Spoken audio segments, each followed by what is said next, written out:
Andes পর্বতমালায় flight 571 দুর্ঘটনায় পড়েছিল নাকি ইচ্ছে করে ঘটানো হয়েছিল? সারা বিশ্বব্যাপী এই বিষয়টি নিয়ে তুমুল সমালোচনা হয়েছে। ঘটনা প্রবাহগুলো একটু ভালো করে খেয়াল করলে আপনি নিজেই বিষয়গুলো ধরতে পারবেন। 1972 সালে উরুগুয়ের একটি বিমান ফ্লাইট 571 চিলির উদ্দেশ্যে রওনা শুরু করে। বিমানটি যখন আর্জেন্টিনার আকাশসীমা পার হচ্ছিল তখন পাইলট জানতে পারেন যে সামনে আন্দিজ পর্বতমালার উপর ভয়াবহ ঝড় চলছে। তাই কোনো বাড়তি ঝুঁকি না নিয়ে পাইলট আর্জেন্টিনার মেন্ডোজাতে জরুরি অবতরণ করেন। এখান থেকে চিলির সেই বিমানবন্দরের দূরত্ব আকাশপথে মাত্র 200 কিলোমিটারের মতো। সেখানে রাতে থেকে পরের দিন আবার যাত্রা শুরু করার কথা। সকালে দেখা গেল আবহাওয়া আরও খারাপ হয়ে গেছে, কিন্তু নিশ্চিত বিপদ জানার পরেও পাইলট বৈরী আবহাওয়ার মধ্যেই দুপুর 2টার দিকে যাত্রা শুরু করলো। আর এখান থেকেই সন্দেহের জন্ম নিতে থাকলো। তারা চাইলে আরেকদিন সেখানে থাকতে পারত, কিন্তু কেন থাকলো না? তাদের কিসের এত তাড়া ছিল? এইটুকু পথ পাড়ি দিতে মাত্র 25 মিনিট লাগার কথা। বিমান তীব্র ঘন মেঘের মধ্যে। পাইলট ভাবলো তারা আন্দিজ পর্বতমালা পার হয়ে এসেছে, তাই চিলির বিমানবন্দরে ল্যান্ডিংয়ের জন্য পাইলট অনুমতি চাইল। বিমান ঘন মেঘ থেকে বেরও হলো এবং মেঘ থেকে বের হয়ে পাইলটের চিলির সবুজ প্রান্তর দেখার কথা। কিন্তু এ কি? তিনি দেখলেন আন্দিজ পর্বতমালার বিশাল খাড়া পাহাড়।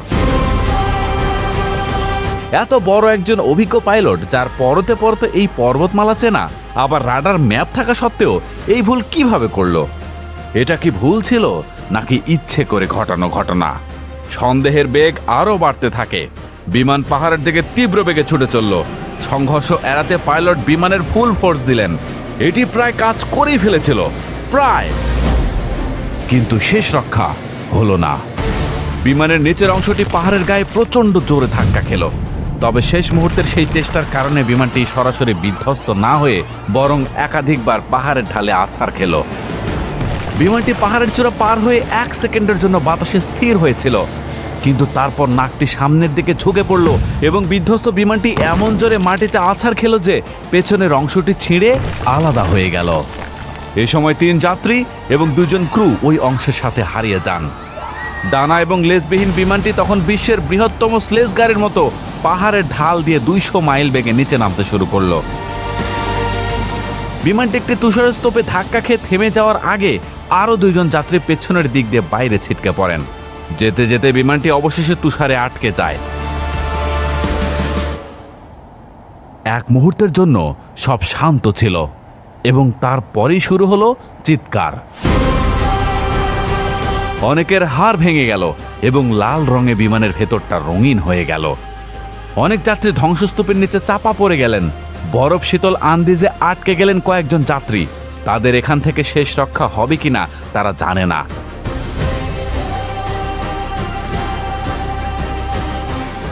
আপাত দৃষ্টিতে ঘটনার শেষ মনে হলেও মূল রহস্য শুরু হতে থাকে এখান থেকেই।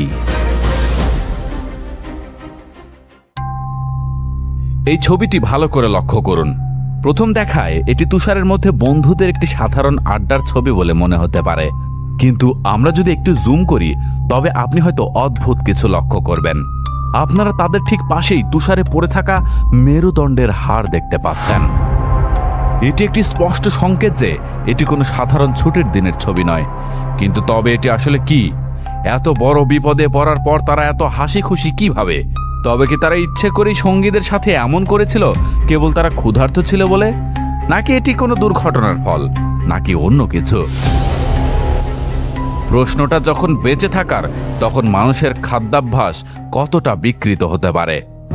এটা যে পরিকল্পিত ঘটনা সেই পক্ষের প্রমাণ বের করতে হলে আমাদের ঘটনার শুরুর দিকের কিছু বিষয় জানতে হবে। ঘটনা জানতে জানতে আপনার মনেও ধীরে ধীরে কিছু প্রশ্ন আসা শুরু হবে, যেগুলো নিয়ে আমরা ভিডিওর শেষে আলোচনা করব।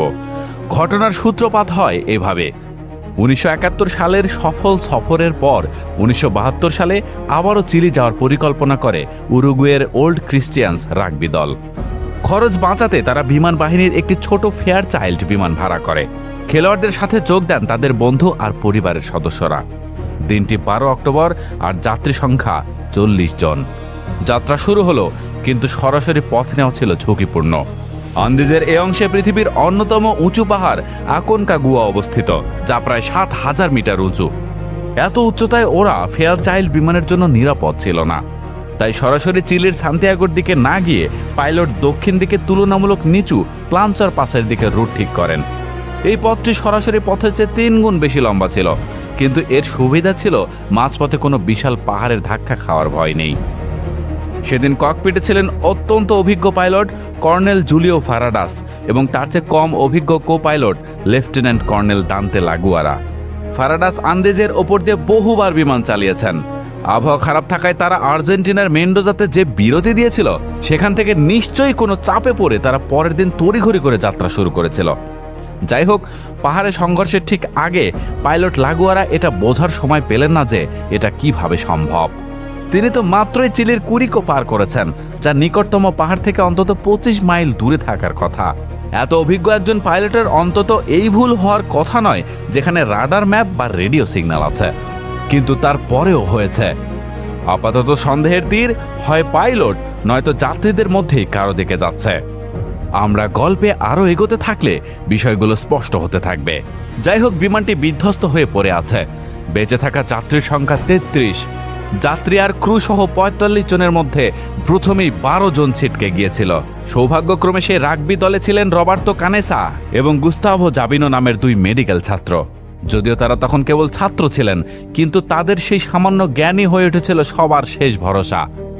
সিটের কাভারকে ব্যান্ডেজ আর সাধারণ সেলাইয়ের সুই সুতোকে সার্জিক্যাল সুচার হিসেবে ব্যবহার করে তারা আহতদের সেবা শুরু করেন।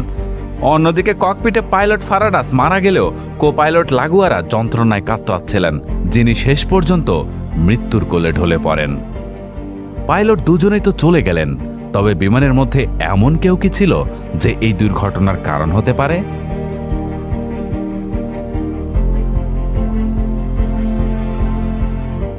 সূর্য ডুবতেই তাপমাত্রা নেমে এলো -40 ডিগ্রিতে, যা আপনার বাড়ির ফ্রিজের চেয়েও দ্বিগুণ বেশি ঠান্ডা।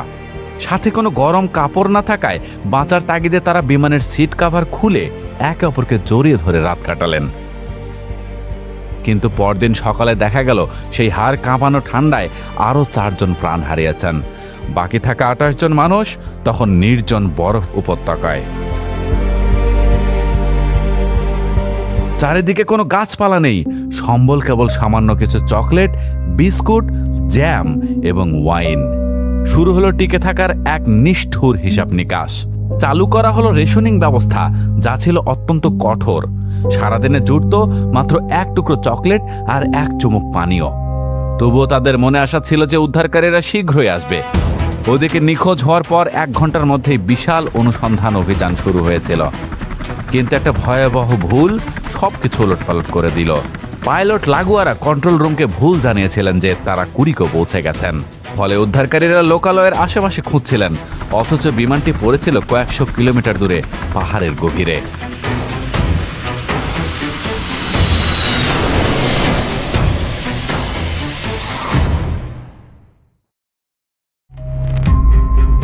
সাদা তুষারের মাঝে সাদা রঙের বিমানটি যেন রহস্যজনকভাবে মিলিয়ে গিয়েছিল। পাইলটের শেষ বার্তাগুলো নতুন করে বিশ্লেষণ করতেই এক ভয়াবহ সত্যি বেরিয়ে এলো। মাত্র 4 মিনিটে অতটা পথ পাড়ি দেওয়া ছিল আক্ষরিক অর্থেই অসম্ভব। অর্থাৎ বিমানটি লোকালয়ের ধারে কাছেও ছিল না, সেটি তখনও পাহাড়ের একদম গভীরে। কিন্তু উদ্ধারকারীরা এলাকাটি শনাক্ত করতে পারলেও সাদা বরফে ঢাকা পাহাড়ের খাঁজে সাদা বিমানটি খুঁজে পাওয়া ছিল খড়ের গাদায় সুই খোঁজার মতো কঠিন। এমনকি 3টি উদ্ধারকারী বিমান একদম উপর দিয়ে উড়ে গেলেও তুষারের চাদরে ঢাকা সেই ধ্বংসাবশেষ তাদের চোখে পড়েনি। বেঁচে থাকার জন্য তাদের প্রচুর পানির প্রয়োজন ছিল। চারিদিকে কোটি কোটি টন বরফ থাকলেও সেই বরফ সরাসরি খাওয়া আরও বিপজ্জনক। ফিটো স্ট্রচ নামে এক ছেলে বরফ গলানোর এক উপায় বের করলেন। সিটের পেছনের অ্যালুমিনিয়াম ফয়েল ব্যবহার করে তিনি ছোট বাটি তৈরি করলেন এবং সেগুলো সূর্যের দিকে মুখ করে রাখলেন। সূর্যের তাপে বরফ গলে পানি তৈরি হতে শুরু করলো। তৃতীয় দিনে নান্দো পারাদো অলৌকিকভাবে তার অচেতন অবস্থা থেকে জেগে উঠলেন। জেগে উঠে তিনি জানতে পারলেন তার মা দুর্ঘটনায় মারা গেছেন এবং বোন গুরুতর আহত। তবুও তিনি নিজেকে শক্ত করে কাজে লেগে পড়লেন। আহতদের আরামের জন্য তারা বিমানের ভেতরে হ্যামক তৈরি করলেন। এনরিকে প্লুটেরো, যার পেটে রড ঢুকেছিল, তিনি অবাক করার মতো সুস্থ হয়ে উঠছিলেন। রবার্তো কানেসা তার পেট থেকে রডটি টেনে বের করে ক্ষত সেলাই করে দিয়েছিলেন। এত কিছুর পরেও এই কয়েকজনের বেঁচে থাকা কেন যেন অবিশ্বাস্য লাগতে শুরু হয়। পানি আর আশ্রয়ের পর সবচেয়ে বড় বাধা হয়ে দাঁড়ালো ক্ষুধা। রেশন ফুরিয়ে আসায় তারা টিকে থাকার জন্য বিমানের সিটের ফোম আর চামড়ার বেল্ট পর্যন্ত খাওয়ার চেষ্টা করেন, যা তাদের শরীরকে আরও বিষিয়ে তোলে। তখন পর্যন্ত 15 জন বন্ধু প্রাণ হারিয়েছিলেন, যাদের অবশিষ্টাংশগুলো বাইরের হাড় কাঁপানো বরফে সংরক্ষিত ছিল। শুরুতে কেউ অকল্পনীয় কিছু ভাবেননি, কিন্তু -40 ডিগ্রি ঠান্ডায় শরীরকে সচল রাখতে ক্যালোরি ছাড়া আর কোনো পথ ছিল না। নিজের নীতি আর ক্ষুধার মধ্যে শুরু হলো এক ভয়ঙ্কর মানসিক লড়াই। হয় এক নিষিদ্ধ পথ বেছে নেওয়া, নতুবা সাদা বরফের নিচে চিরতরে হারিয়ে যাওয়া। 10ম দিনে জমানো সব খাবার শেষ হয়ে গেল। এরপর শুরু হলো ইতিহাসের এক অন্যতম বিতর্কিত আলোচনা। প্রশ্ন ছিল, টিকে থাকতে তারা কি তাদের হারিয়ে যাওয়া বন্ধুদের অবশিষ্টাংশ ব্যবহার করবেন? যখন নীতি আর আবেগের লড়াই তুঙ্গে, তখন গুস্তাভো জাবিনো এক অকল্পনীয় ঘোষণা দিলেন, আমি মারা গেলে তোমরা আমার শরীর ব্যবহার করো।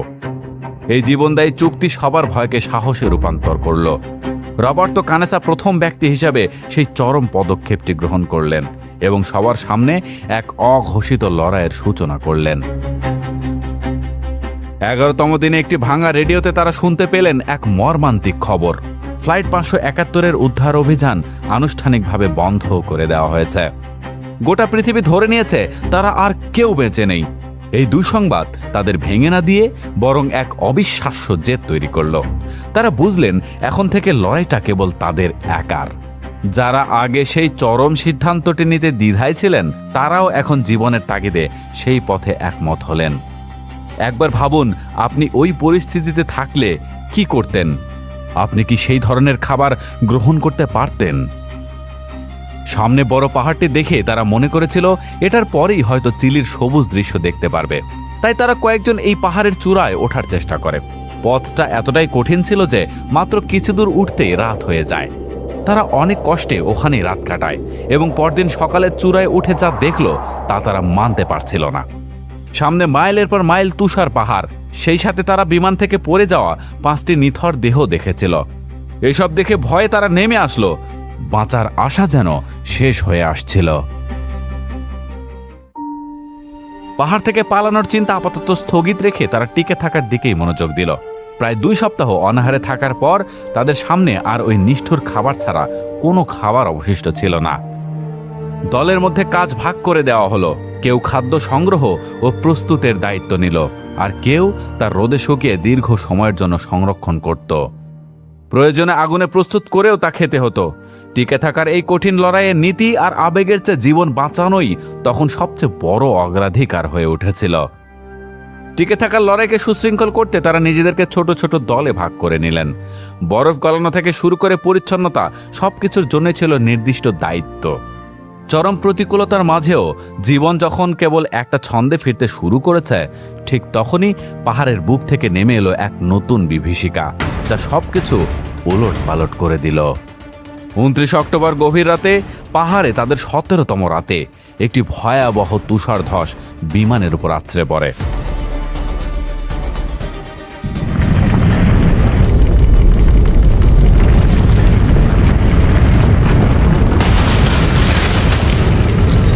প্রচণ্ড আঘাতে বিমানের পেছনের অস্থায়ী দেয়াল ভেঙে যায় এবং মুহূর্তেই ভেতরটা তুষারে ভরে যায়।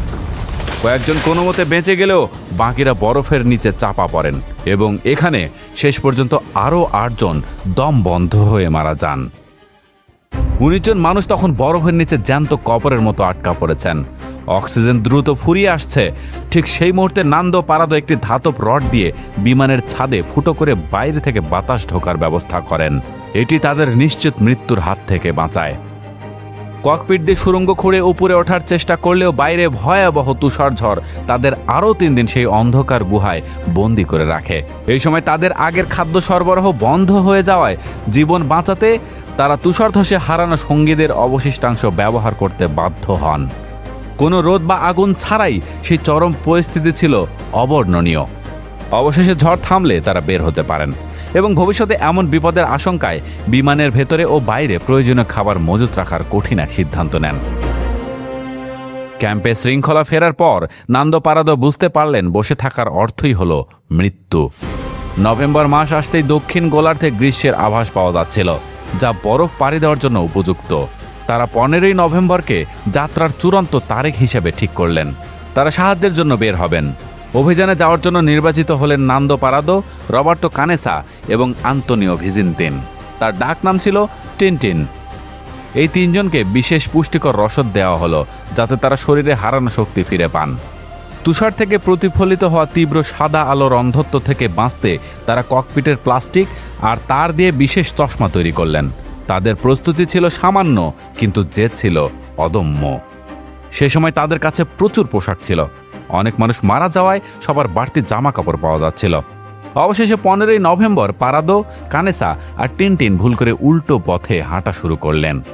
তারা চিলির খোঁজে খাড়া পাহাড়ের বদলে পূর্ব দিকের উপত্যকা বেছে নিলেন, এই আশায় যে হিমবাহিটির পরেই হয়তো লোকালয়ের দেখা মিলবে।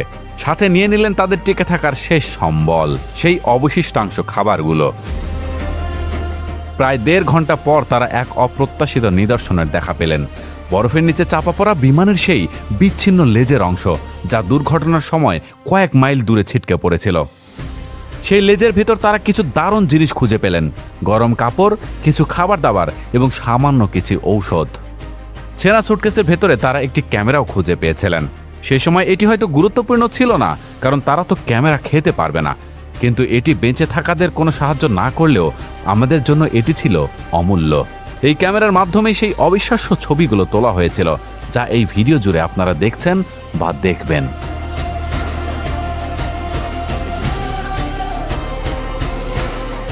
বিমানের লেজের অংশে পাওয়া কিছু চকলেট আর সামান্য পানীয় তাদের ঝিমিয়ে পড়া শরীরে নতুন করে প্রাণ ফিরিয়ে দেয়। পরদিন সকালে তারা আবার পূর্ব দিকে যাত্রা শুরু করেন, কিন্তু দ্রুতই বুঝতে পারেন তারা ভুল পথে যাচ্ছেন। লোকালয় থেকে আরও দূরে পাহাড়ের গভীরে 3000 মিটার উচ্চতায় খোলা আকাশের নিচে সেই রাত্রি ছিল বিভীষিকাময়। ঘুমিয়ে পড়া মানে নিশ্চিত মৃত্যু, তাই একে অপরকে আঘাত করে তারা সারা রাত জেগে থাকতে বাধ্য হন। দুর্গম পাহাড়ের এই বৈরী পরিবেশে টিকে থাকার জন্য তারা প্রতিনিয়ত এমন সব নতুন নতুন কৌশল বের করেছিলেন, যা সাধারণ অবস্থায় কল্পনা করাও অসম্ভব। তারা বিমানের কাছে চলে আসেন। যারা শুরুর দিকে সেই খাবারগুলো খাওয়া শুরু করেন, তাদের কাছে এই খাবারগুলো একদম সাধারণ খাবারের মতো হয়ে গিয়েছিল। তারা অভ্যস্ত হয়ে গিয়েছিল, আর এই কারণেই তারা সেই সময় এত নর্মালভাবে হাসি খুশি মনে এই ছবিটি তুলেছিলেন। তারা সেই সময় স্বাভাবিক মানুষ ছিলেন না। 12 ডিসেম্বর 1972 সালে নান্দো পারাদো তার ভাগ্নের জন্য কেনা একজোড়া লাল জুতো বিমানের গায়ে ঝুলিয়ে দিয়ে এক অঘোষিত প্রতিজ্ঞা করলেন। এরপর তিনি রবার্তো কানেসা এবং টিনটিন পশ্চিমের সেই খাড়া পাহাড়ের পথে তাদের জীবনের সবচেয়ে বড় বাজি ধরে রওনা হলেন। অভিজ্ঞ পর্বত আরোহীদের বদলে এই 3 তরুণ 60 ডিগ্রি খাড়া তুষারের ঢাল বেয়ে সরাসরি উপরে ওঠার দুঃসাহস দেখালেন। প্রতিটি পদক্ষেপ ছিল মৃত্যুর সাথে আলিঙ্গন করার মতো। কোনো মতে তৈরি স্লিপিং ব্যাগে 40 ডিগ্রি ঢালে কাটানো সেই রাতটি ছিল তাদের জীবনের সবচেয়ে ভয়াবহ অভিজ্ঞতা।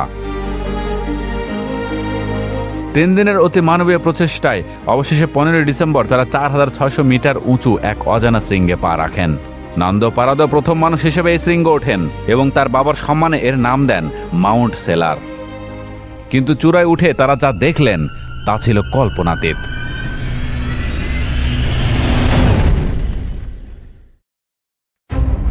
ওপাশে চিলির সবুজ উপত্যকা নেই, বরং মাইলের পর মাইল ছড়িয়ে আছে কেবল ভয়ঙ্কর সব বরফ পাহাড়। পাহাড়ের চূড়ায় দাঁড়িয়ে তারা বুঝলেন চিলি এখনো অনেক দূরে। খাবার ফুরিয়ে আসছিল, তাই তারা এক কঠিন সিদ্ধান্ত নিলেন। টিনটিন তার ভাগের খাবার বাকি দুজনকে দিয়ে একা বিমানে ফেরার সিদ্ধান্ত নিলেন, যাতে পারাদো আর কানেসা বেশি দিন টিকে থাকতে পারেন। তিনি একটি সিট কুশনকে স্লেজ বানিয়ে মাত্র 45 মিনিটে পাহাড়ের নিচে বিমানের কাছে পৌঁছে গেলেন।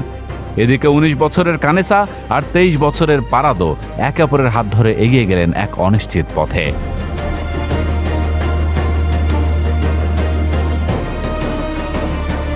পাহাড় থেকে নামার সময় পারাদো এক পর্যায়ে ঘন্টায় 60 মাইল বেগে স্লেজিং করে নিচে নামেন। প্রায় 2.5 মাস পর তারা প্রথমবারের মতো বরফের সীমানা পার হয়ে পাথুরে জমিতে পা রাখলেন। কিন্তু নতুন বিপত্তি দেখা দিল। বরফ না থাকায় তাদের সাথে টিকে থাকার শেষ রসদ নষ্ট হতে শুরু করল। খাবার ফুরিয়ে আসা আর প্রচণ্ড শারীরিক দুর্বলতা সত্ত্বেও তারা এগিয়ে চললেন। দীর্ঘ 1 সপ্তাহ হাঁটার পর তারা একটি মরিচা ধরা টিনের কৌটা আর গরুর পালের দেখা পেলেন। যা ছিল এই জনমানবহীন পাহাড়ে মানুষের অস্তিত্বের প্রথম চিহ্ন। 19 বছরের রবার্তো কানেসা তখন এতটাই দুর্বল হয়ে পড়েছিলেন যে প্রতিটা পদক্ষেপ ছিল তার জন্য এক মরণপণ লড়াই। অবশেষে ক্যাম্প ছাড়ার 9ম দিনে কানেসা ধুলোর মধ্যে ক্লান্ত হয়ে শুয়েছিলেন। তখন তিনি নদীর ওপরে ঘোড়ায় চড়া মানুষ দেখতে পেলেন। তিনি উঠে দাঁড়িয়ে সাহায্য ডাকার চেষ্টা করলেন, কিন্তু তার শরীরে বিন্দুমাত্র শক্তি অবশিষ্ট ছিল না। তিনি উঠে দাঁড়ানোর মতো অবস্থাতেও ছিলেন না। নদীটির প্রচণ্ড গর্জনের কারণে ওপারে থাকা ঘোড়সওয়ারদের সাথে যোগাযোগ করা অসম্ভব হয়ে পড়েছিল। পরদিন সকালে একজন আরোহী পাথরে কাগজ ও পেন্সিল বেঁধে এপারে ছুঁড়ে দেন। নান্দো পারাদো সেই চিরকুটে লেখেন, আমি বিমান দুর্ঘটনার শিকার, 10 দিন ধরে হাঁটছি, বিমানে আরও 14 জন মানুষ আছে, আমাদের কোনো খাবার নেই, আমাদের দ্রুত সাহায্য প্রয়োজন। ঘোড়সওয়াররা তাদের উদ্ধার করে কুঁড়ে ঘরে নিয়ে যান। টানা 72 দিন পর তারা প্রথমবার স্বাভাবিক খাবার খেলেন। 10 দিনের সেই দীর্ঘ পথ চলা 19 বছরের কানেসাকে মৃত্যুর দ্বার প্রান্তে নিয়ে গিয়েছিল। পারাদো পরে বলেছিলেন, আর একদিন দেরি হলে কানেসাকে জীবিত পাওয়া অসম্ভব হতো। খবর পাওয়া মাত্রই চিলির কর্তৃপক্ষ 3টি হেলিকপ্টার পাঠায়। নান্দো পারাদো নিজে আকাশ থেকে পথ দেখান। সেই 4600 মিটার উঁচু পাহাড়ের প্রচণ্ড বাতাস আর পাতলা আবহাওয়ার কারণে প্রথমবার ব্যর্থ হলেও দ্বিতীয় প্রচেষ্টায় হেলিকপ্টারগুলো চূড়া পার হতে সক্ষম হয়। অবশেষে পারাদোর পরিচিত একটি পাথরের চিহ্ন দেখে হেলিকপ্টারগুলো সেই বিধ্বস্ত বিমানের দেখা পায়।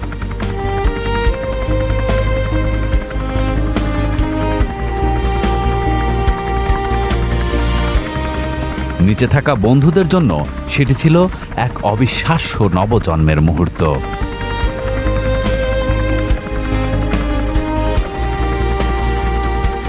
পুরো গল্পটি জানার পর সব স্বাভাবিকই মনে হচ্ছে, কিন্তু আপনার অজান্তেই এখানে তৈরি হয়ে গেছে কিছু প্রশ্ন যা পৃথিবী জুড়ে সমালোচনা হয়েছে। প্রথম প্রশ্নটি হলো, আর্জেন্টিনার মেন্ডোজাতে থাকা নিরাপদ হওয়ার পরেও তারা কেন ঝড়ের সংকেত থাকা সত্ত্বেও আকাশ পথে ওড়ার ঝুঁকি নিয়েছিলেন? অভিজ্ঞ পাইলট ফারাডাস কেন এমন বিপজ্জনক রুটে নিজে বিমান না চালিয়ে একজন অনভিজ্ঞ কো পাইলটের হাতে নিয়ন্ত্রণ ছেড়ে দিয়েছিলেন? ম্যাপ অনুযায়ী 25 মাইলের পথ মাত্র 4 মিনিটে পাড়ি দেওয়া আক্ষরিক অর্থেই অসম্ভব জেনেও পাইলট কেন রেডিওতে দাবি করলেন যে তিনি পাহাড় পার করে ফেলেছেন? Santiago air traffic control room কেন পাইলটের দেওয়া অসম্ভব তথ্যের সত্যতা যাচাই না করেই তাকে নিচে নামার অনুমতি দিল? তারা কি সত্যিই 10 দিন অপেক্ষা করেছিলেন, নাকি নৈতিকতা হারিয়ে খাবার শেষ হওয়ার আগেই বন্ধুদের ব্যবহার শুরু করেছিলেন?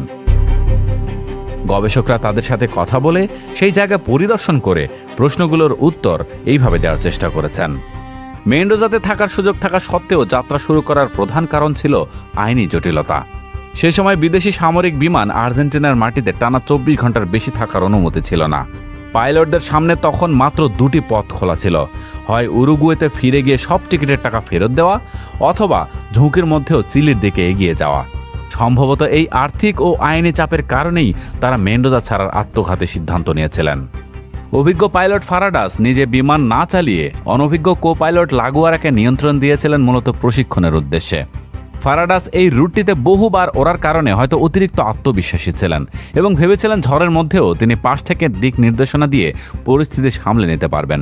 কিন্তু কুয়াশা আর বাতাসের তীব্রতায় সেই সিদ্ধান্তই শেষ পর্যন্ত ভয়াবহ বিপর্যয় ডেকে আনে।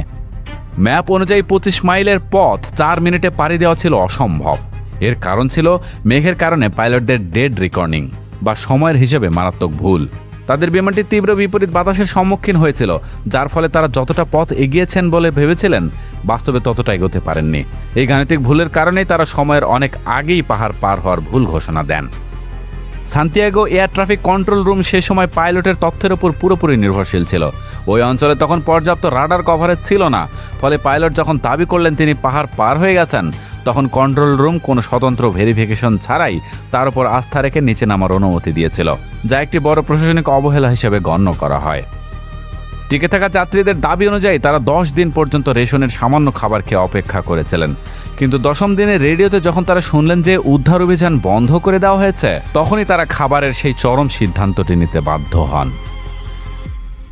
12 অক্টোবর 1972 সালে যখন বিমানটি যাত্রা শুরু করেছিল তখন এতে 45 জন ছিল। 72 দিন পর যখন উদ্ধার অভিযান শেষ হলো তখন মাত্র 16 জন জীবিত ছিলেন। আন্দিজে ফ্লাইট 571 হারানোর আজ 50 বছরেরও বেশি সময় পার হয়ে গেছে। প্রতি বছর 22শে ডিসেম্বর তারা সবাই একত্রিত হয়ে তাদের ফিরে আসার দিনটি পালন করেন।